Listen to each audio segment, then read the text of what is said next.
करदाशियां को है एक हमसफर की तलाश। ये 12 साल पुरानी न्यूज़पेपर हेडलाइन जाने क्यों आज तक मेरे दिमाग में बसी हुई है।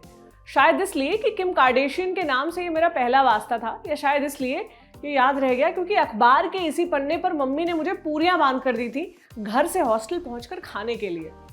उस वक्त डिजिटल मीडिया इतना पॉपुलर नहीं था, लोग ड्रामा फ्री खबरों के लिए अखबार ज्यादा पढ़ते थे और जो अखबार अलमारियों में बिछे या पूरियों में लिपटे होते थे उनकी उपयोगिता के चलते एक से अधिक बार उन्हें पढ़ लिया जाता था।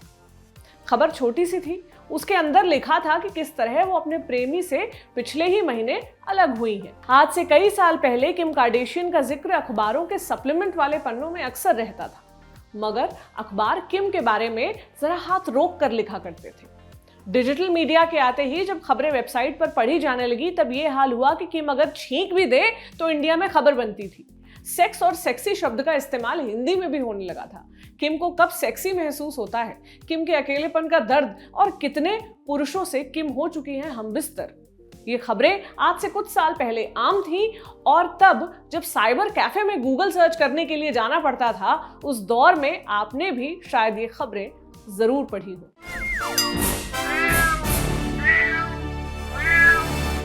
हाय, मेरा नाम प्रतीक्षा है और आप कार्दाशियंस का कोई रियलिटी टीवी शो नहीं देख रहे हैं, आप देख रहे हैं म्याऊ।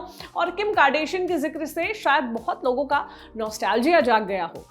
दुनिया की सबसे बड़ी reality TV star Kim Kardashian, दुनिया भर में जवान होते लड़कों का सहारा Kim Kardashian, sex symbol Kim Kardashian, वो किम कार्दाशियन जिसने इंटरनेट क्रांति के दौर में अपने कूल्हों पर शैंपेन का ग्लास टिका लिया और पूरी दुनिया ने देखा, वो किम कार्दाशियन जिसने अपने लीक हुए सेक्स टेप को पैसे लेकर रिलीज करने की इजाजत दी और उसमें प्रॉफिट कमाया। मेरी टीनेज में जो लोग खबरों में रहते थे सब खबरों से बाहर हो गए, सचिन तेंदुलकर हो या शाहरुख खान, सबके दौर खत्म हो गए, लेकिन किम कार्दाशियन का नाम उतनी ही स्थिरता से खबरों में बना हुआ है। पिछले कुछ दिनों से उनकी टूटी हुई शादी के चर्चे हैं और किम के एक्स हस्बैंड ये चर्चे खत्म नहीं होने दे रहे हैं, ये उनका नाम है। सबसे पहले शॉर्ट में इनकी कहानी जान लीजिए। 2013 में कान्ये और किम को एक बेटी हुई जिसका नाम रखा गया नॉर्थ के वक्त कान्ये और किम की शादी नहीं हुई थी। बेटी के पैदा होने के बाद कान्ये ने किम को प्रपोज किया और दोनों की ग्रैंड वेडिंग हुई। 2019 में कान्ये और किम का चौथा बेबी हुआ। सोशल मीडिया पर तब तक सब सुंदर ही दिख रहा था, मगर 2020 में कान्ये ने सोशल मीडिया पर लिखा कि किम ने उन्हें कैद करके रखा है और कान्ये खुद उन्हें तलाक देना चाहते हैं। कुछ दिनों बाद किम ने इंस्टाग्राम पर बताया कि कान्ये मानसिक तकलीफों से जूझ रहे हैं और मीडिया से गुजारिश की कि उनको सिंपैथी से ट्रीट किया जाए।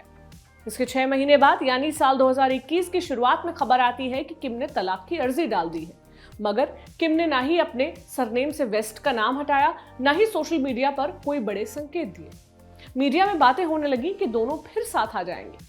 अक्टूबर 2021 में किम ने टीवी पर स्वीकार किया कि वो तलाक ले रही हैं और नवंबर में उन्हें पहली बार उनके करंट बॉयफ्रेंड पीट डेविडसन के साथ देखा गया।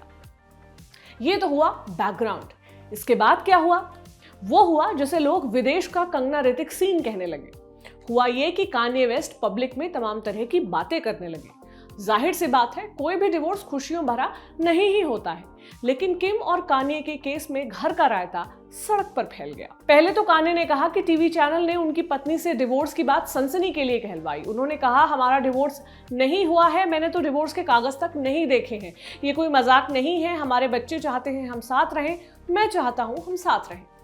उसी महीने यानी नवंबर में ही कान्ये ने फिर एक चैरिटी इवेंट में किम को वापस पाने की इच्छा जताई, कहा कि मैंने गलतियां की हैं लेकिन अब नहीं करूंगा।